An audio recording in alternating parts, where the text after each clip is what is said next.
Amante do terror.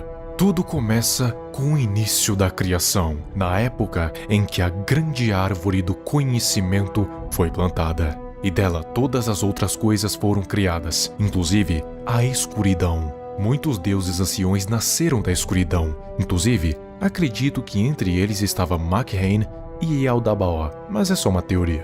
Muitos deles têm um nome esquecido, e entre eles estava um bem peculiar. Seu nome era Harak. Harak não foi grande em sua formação, muito pelo contrário, era pequeno, assim como todo deus em sua formação, mas algo o tornava diferente de seus irmãos e irmãs. Ele se conhecia e conhecia o espaço em que estava, só que muitos dizem que muito conhecimento gera dor. E foi exatamente isso que aconteceu com ele. Por ele conhecer o que era e onde estava, ele concluiu que a própria existência era uma calamidade. Seria bem melhor se ele não existisse. Ou melhor, seria bem melhor se nada existisse. A existência para Harak era dor.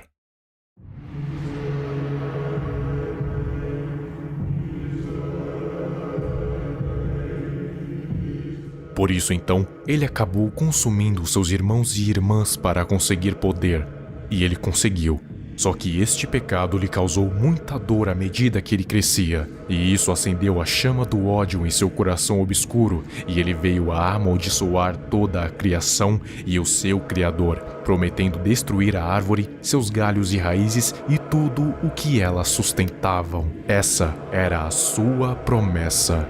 Muitos deuses que nasceram da escuridão morreram, outros saíram dela para trabalhar junto da criação.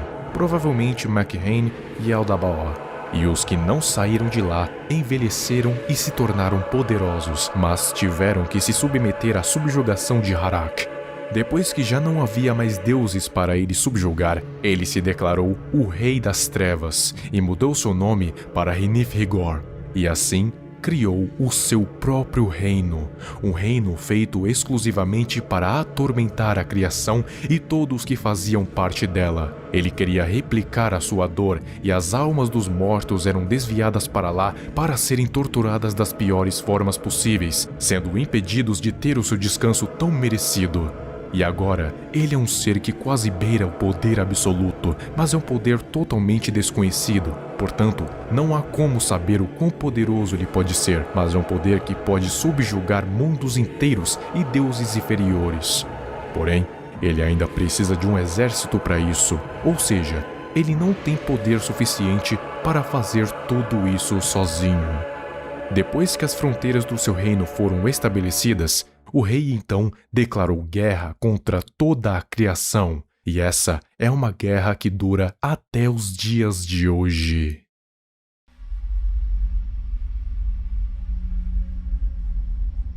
Dos deuses que o Rei Escarlate subjugou, Sana era a mais bela e sábia. Ela foi uma das poucas que não ficou no reino da escuridão por vontade própria, mas não conseguiu fugir de lá por conta das circunstâncias. Ela declarou sua devoção total ao rei com suas palavras, mas não com a sua alma. Com a guerra finalmente declarada, o rei tomou Sana à força e ficou com ela por 7 dias e 7 noites, até que Sana finalmente se tornou quebrada. De seu útero nasceram 7 garotas, e depois disso, Sana veio a falecer.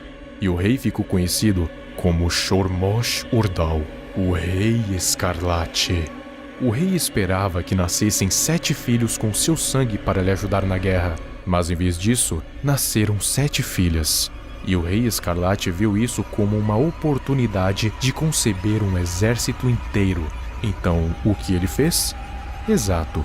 Ele tomou as suas próprias filhas como suas noivas. Isso mesmo, as 7 esposas do Rei Escarlate são, na verdade, as suas filhas. Com elas, o Rei Escarlate concebeu uma legião de monstros, e para que elas não morressem como Sana, ele lhes deu selos: Vaduk, Kifen, Rezhum, Ba, Ner, Husheg e Shokib. Acho que vocês já conhecem bem as esposas do Rei Escarlate. Se não, assista ao meu vídeo sobre quem são os possíveis filhos do rei. Bom, depois disso, o rei conseguiu o que queria. Ele e seus servos destruíram uma boa parte da criação, mas eles não conseguiram acabar com toda a existência em si. Ainda falta muita coisa, chegando na linha do tempo atual. Aqui na Terra, há milênios foi criado o culto chamado Filhos do Rei Escarlate. E adivinha por quem? Claro, pelos malditos Devitas. E mesmo depois que eles foram massacrados, o culto ainda vive nos dias de hoje. Eles sequestraram 7 garotas e, através de um ritual taumatúrgico, eles meio que encarnaram as esposas nos corpos dessas garotas e as engravidaram com 7 filhos do Rei Escarlate. E o objetivo era que elas dessem à luz a monstros que destruiriam os seres dessa terra. Só que a Fundação interveio e as conteve como SCP-231. As noivas tiveram a numeração de SCP-231 dígito 1 até 231 dígito 7. E para evitar que elas dessem a luz para suas crianças, Robert Montauk deu a ideia do ritual Undead Montauk. Era um procedimento um tanto horrível. Um procedimento que causava repulsa e fez até um médico capacitado se suicidar depois de presenciar. E quem tem que fazer esse procedimento são classes D que têm um histórico criminoso que inclui violência sexual. Esse procedimento tem que ser feito com muita cautela e precisão. E por causa disso, 6 das 7 esposas morreram e conceberam SCPs, sobrando apenas a 7ª, a única que não foi subjugada pelo rei.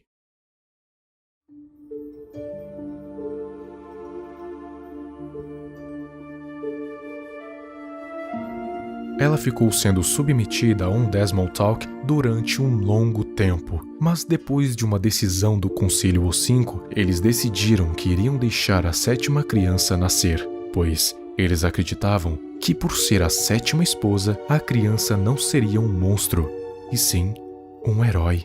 E assim foi. A 7ª esposa deu à luz a um SCP bastante recorrente aqui no canal, e o seu número de entrada é 999, uma massa gelatinosa que tem o poder de fazer todos ficarem felizes. Não importa o tamanho da tristeza, não importa o quão derrotado, SCP-999 tem esse poder, sendo capaz até mesmo de curar momentaneamente o SCP-682. Fique sabendo que ele é esperado de ser o trunfo da Fundação contra o Rei Escarlate, isso quando ele atingir a maioridade, mas ele não vai derrotar o rei pela força, porque seus irmãos tentaram isso também, e adivinha só, todos eles morreram. SCP-999 vai curar a alma do rei, retirar o seu ódio, deixar o ser mais maligno do universo feliz. Na proposta de Tufto do SCP-001, Rei Escarlate não é um Classic Eater, muito menos um Classe Apollyon. Acredite se quiser, ele é um classe safe. Mas por que ele é um classe safe? Porque tentar contê-lo é desnecessário a essa altura, e a resposta para isso é o procedimento Undead Montauk. Muitos sabem que este é um procedimento cruel e horrível, mas o que muitos não sabem é que ele é uma mentira. Sim, uma mentira. Ele nunca aconteceu.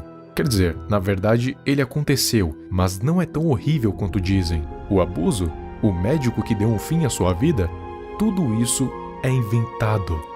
Em um arquivo que mostra o que realmente acontece no procedimento, a 7ª noiva entra na cela e deita em uma maca. As enfermeiras deixam ela o mais confortável possível. Um classe D entra na cela, chega do lado da garota e começa a ler uma história para ela dormir. E quando ela cai no sono, o classe D sai da sala. E é isso o tão terrível Undead Montauk. Só que é claro, nem sempre foi assim. Realmente no início, o procedimento era terrível. Só que depois de eles falharem 6 vezes, eles resolveram fazer algo diferente. Mas por que ainda dizem que o Undead Montauk é tão horrível? Eu vou responder isso com a frase do Dr. Targus. O demônio não precisa ser contido por atos horríveis e repugnantes, Montgomery. O demônio só precisa acreditar que atos horríveis e repulsivos estão sendo cometidos em seu nome. A documentação que criamos, os terríveis rumores sobre o procedimento Desmond Talk, os relatos de suicídio dos médicos que trabalhavam nesse projeto, tudo isso é tudo uma farsa. Tudo para convencer o demônio de que estamos fazendo o pior possível a essa garota. Esses procedimentos, essa campanha de medo, tem permitido a nós a semear o medo nos corações do pessoal da fundação. E esse medo satisfaz o monstro.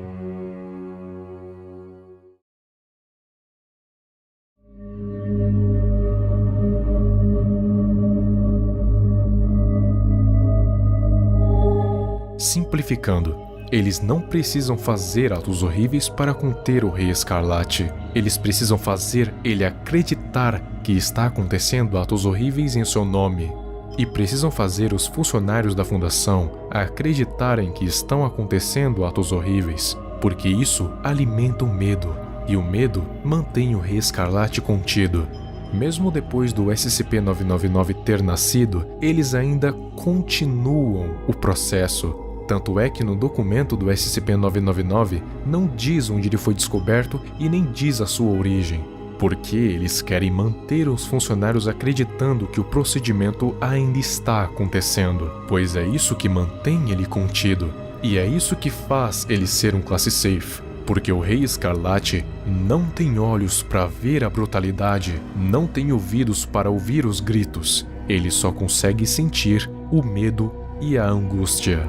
O procedimento Desmond Talk não passa de um símbolo, e deuses antigos são limitados pelos símbolos, isso incluindo o próprio Rei Escarlate. E enquanto ele estiver sentindo, ele não vai vir para cá, e não vai destruir a nossa realidade. Pelo menos não ainda. Pelo menos não antes do herói entrar em ascensão. Não antes de Tickle Monster dar um fim ao ódio do Rei Escarlate e acabar com a guerra de uma vez por todas. E finalmente, os vivos e os mortos vão poder descansar em paz.